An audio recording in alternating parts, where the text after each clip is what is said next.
sejahtera bagi kita semua. Selamat berjumpa di video pembelajaran Bahasa Indonesia bersama dengan saya, Faizatun Musaidah. Nah, di video ini kita akan belajar tentang teks negosiasi. Apa sih yang namanya teks negosiasi? Penasaran kan? Penasaran lah, masa enggak? Jadi simak video ini sampai akhir ya. Oke, jadi sebelum kita mulai pembelajaran tentang teks negosiasi ini, alangkah lebih baiknya kita berdoa terlebih dahulu agar sedikit apapun ilmu yang kita dapatkan bisa bermanfaat baik untuk diri kita sendiri ataupun untuk orang lain. Berdoa dimulai. Berdoa selesai. Lalu teks negosiasi itu apa sih Kak? Jadi menurut Kamus Besar Bahasa Indonesia, negosiasi itu adalah tawar-menawar dengan jalan berunding guna mencapai kesepakatan antara satu pihak dengan pihak yang lain. Tentunya kita sebagai makhluk sosial setiap hari melakukan interaksi terhadap orang lain yang mempunyai kepentingan yang berbeda-beda. Itulah mengapa ada yang namanya negosiasi. Lalu tujuan negosiasi itu apa sih? Jadi tujuan negosiasi ini adalah untuk mengatasi atau menyesuaikan perbedaan, untuk memperoleh sesuatu dari pihak lain tanpa dipaksakan.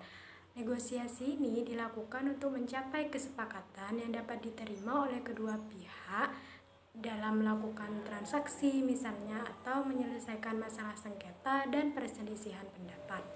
Pembahasan selanjutnya yaitu tentang struktur teks negosiasi. Pada umumnya sebuah teks itu terdiri dari pembukaan, isi, dan penutup. Namun dalam struktur teks negosiasi ini jauh lebih kompleks, yaitu terdiri dari 4 struktur. Yang pertama yaitu orientasi. Orientasi biasanya berisi pembukaan tentang kepentingan yang ingin disampaikan. Kemudian yang kedua ada pengajuan. Di sini salah satu pihak mencoba untuk mendapatkan kepentingan yang diinginkan dengan alasan tertentu. Dan yang ketiga yaitu penawaran. Berisi argumentasi dari pihak lain terhadap sesuatu yang diajukan.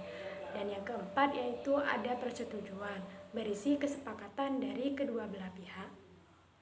Nah, untuk lebih jelasnya di sini saya punya contoh tentang teks negosiasi dan juga agar teman-teman bisa lebih paham mengenai struktur dari teks negosiasi.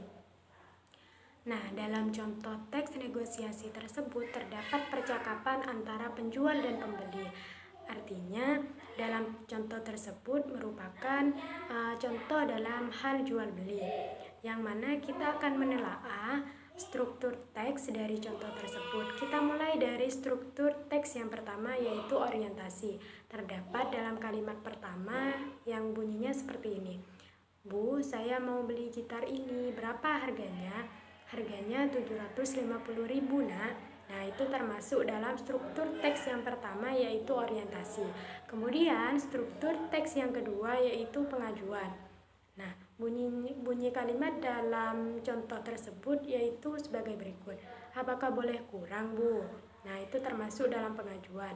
Yang ketiga adalah penawaran. Bunyinya seperti ini dalam contoh tersebut. Boleh saja, mau nawar berapa, Nak? Nah, itu termasuk dalam pengajuan. Bisa teman-teman lihat bahwa dalam contoh teks tersebut ada 3 kali proses pengajuan dan penawaran, karena perlu teman-teman ketahui bahwa proses pengajuan dan penawaran itu bisa berlangsung lebih dari 1 kali dan bisa lebih dari 2 kali seperti itu. Dan di sana ada 3 kali proses pengajuan dan penawaran.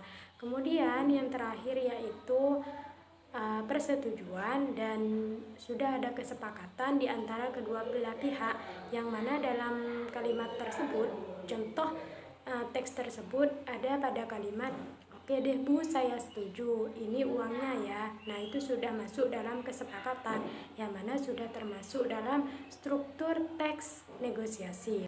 Oke teman-teman, jadi dalam melakukan proses negosiasi ada beberapa cara yang perlu kita perhatikan dalam melakukan negosiasi.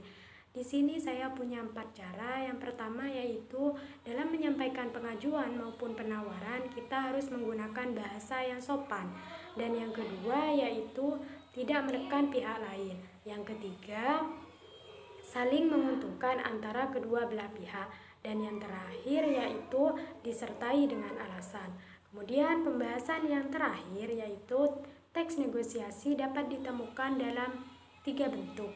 Yang pertama yaitu bentuk dialog, yang kedua gabungan antara narasi dan dialog, dan yang terakhir yaitu surat penawaran dan permintaan barang. Wah, tidak terasa ya kita sudah sampai di penghujung video pembelajaran bahasa Indonesia dengan tema teks negosiasi ini. Saya berharap semoga apa yang saya sampaikan dapat bermanfaat dan menjadi tambahan ilmu untuk teman-teman semua. Terima kasih kepada teman-teman yang sudah menyaksikan video ini sampai selesai.